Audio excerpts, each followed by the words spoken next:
Okay, so my glasses are annoying me, so I took them off. But let's talk about Fafnir, right?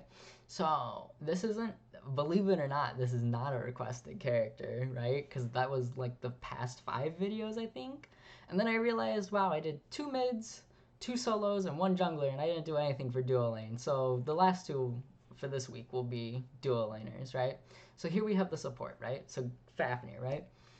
I picked Fafnir specifically so we can talk about this very specific build path that I think is just disgusting, right?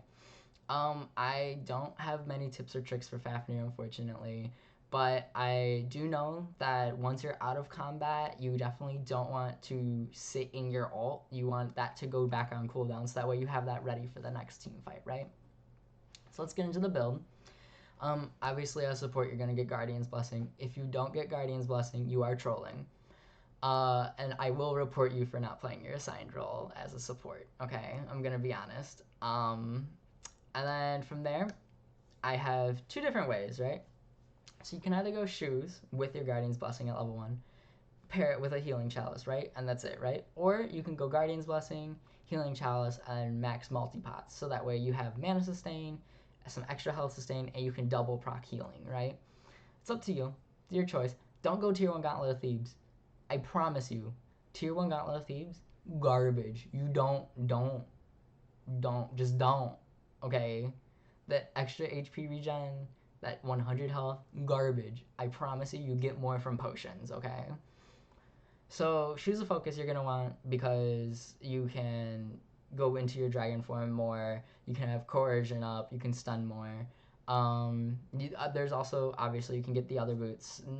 I don't think any of the boots are like horrible and should be avoided on him. And then your first item should always be Gauntlet of Thebes. This item gives you a bunch of protections, and it gives your allies 10 protections. And then I also have Sovereignty and Heartwood here. I don't know why people stop buying these. They're always good. I don't see a reason not to get them. Being able to give your backline carries 25 bonus protections is just kind of crazy. I'm just saying. More offensive options. I have Gem of Isolation and Pythags. Gives your team aura, allows you to slow. Although you already slow with your poison, and on top of that, you also have essentially 3 abilities that lock people in place. Right? You have your 1 in dwarf form, and then you have your 1 and 3 in dragon form. So it's up to you. But if you have gem and you proc your coercion on yourself, your auto attack slow. So that's always nice. We're gonna talk about these items later, right? Same with Emperor's Armor, right? So Breastplate of Valor, great, gives you that cooldown reduction you need. Pride Wind also gives you cooldown reduction. The only issue with Pride Wind though is that it only procs when you're outside of dragon form.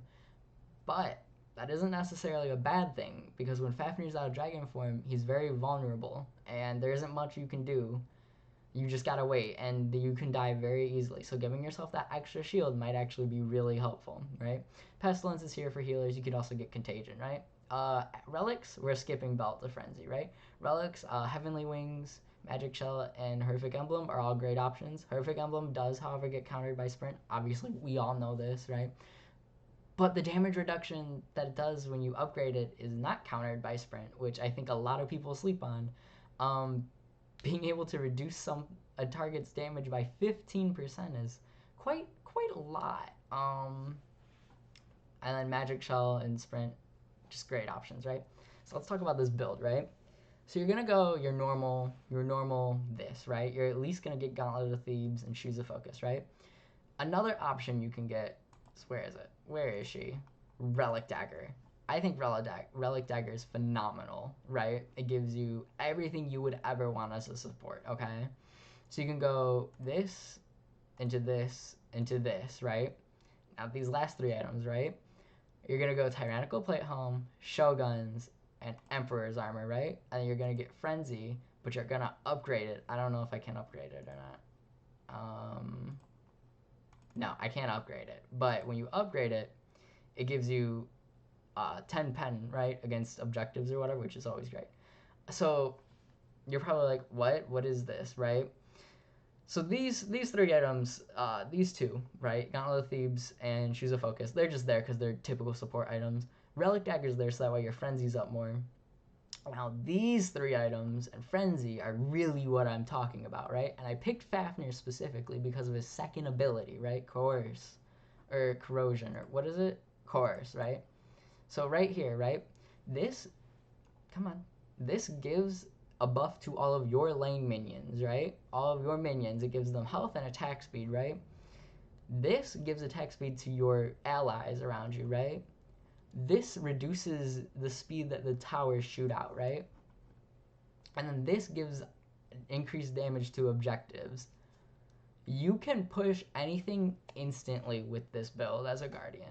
I've done it on all types of guardians when I get played with when I get stuck with support. I think this build path is disgusting.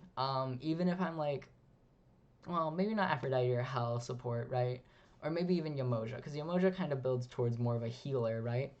But if I'm like Nox or Isis support, I think that these three items and that one relic allow you to just have your carry burn towers and burn objectives.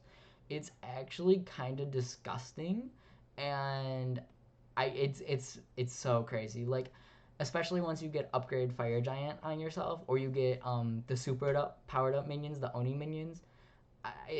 I'm surprised no one's talked about this yet. Like, I have seen this nowhere. Like, maybe at super high levels it's not worth it, but I think at a casual level, if you and your buddy are like, but your buddy's like your carry or something, or like you're in a 5 stack or whatever, doing this and being like, all right, I'm gonna pop Girdle or Frenzy, and we're all just gonna run at the fucking Phoenix. You can get it in no time. Like, it's ridiculous. So let's get into abilities, and then obviously these items aren't really worth. You can't even get Emperor's Armor in Arena. I know someone asked me if I could use certain builds in Arena. Most of my builds you can use in Arena. You just want to use your brain on what works and stuff there. Like, obviously don't get Assassin's Blessing in Arena. And you can't even get Emperor's Armor in Arena. But everything else kind of works. These three items though and Frenzy are really for pushing objectives. Frenzy, although I think is still good in Arena. Anyways, ability time. I went off on that tangent way too long, right? So you're gonna obviously start your one. It's good wave clear. It helps. It's good wave clear. It helps clear the wave. Wow, thanks, Zach. Um, so yeah, you're gonna get Curse Strength, and then 2, you're gonna get Underhanded Tactics. It's your movement ability. It disarms the enemy carry. I believe, does it scale up the disarm? No, it does not. But they supposedly fixed it so that way you actually hit no matter what. But sometimes it just doesn't. And 3, you can either get Coerce or you can get Curse Strength. It's up to you. At level 3, though, you and your carry, your attack speed's not super high, so Coerce really doesn't do much. But that's up to you, of course. And then 4, I get whichever one I didn't before, right? And then 5, you're obviously going to get your ult. Your ult's actually a pretty sick ult, I'm not going to lie. It buffs the shit out of all of your abilities, and it makes you very powerful. And then 6 and 7, you're gonna put a point into your 1, 8, Coerce, 9. You're gonna want to put a point into your ult whenever you can. Um, Backtracking to level 8, right? Some people level up the jump second. I, in the support role, prefer to level up Coerce, so that way my carry can do more damage. It's up to you, personal preference. You can also, as a support, level up the 3, your choice. And 10, you're going to max the 1. And then from there, you just max the 2, put a point in your ult, finish the 2, put points into your 3, and max up your ult. I'm trying to think if there's anything else to talk about. As you saw, I only have him like Mastery 1. I think I'm like 1 Worshipper away from Mastery 2. So I don't know a lot about him, but if you have any questions or comments, feel free to leave them down below and let me know. And if you want any specific any god, a guide for them in their role, in a specific role, please let me know. I think I'm gonna do now arena ones too, and like non-conquest modes as well, just so that way everyone can get something here. And I think that's it. So yeah, if you have any questions, leave them down below, and I'll see you guys next time. Bye.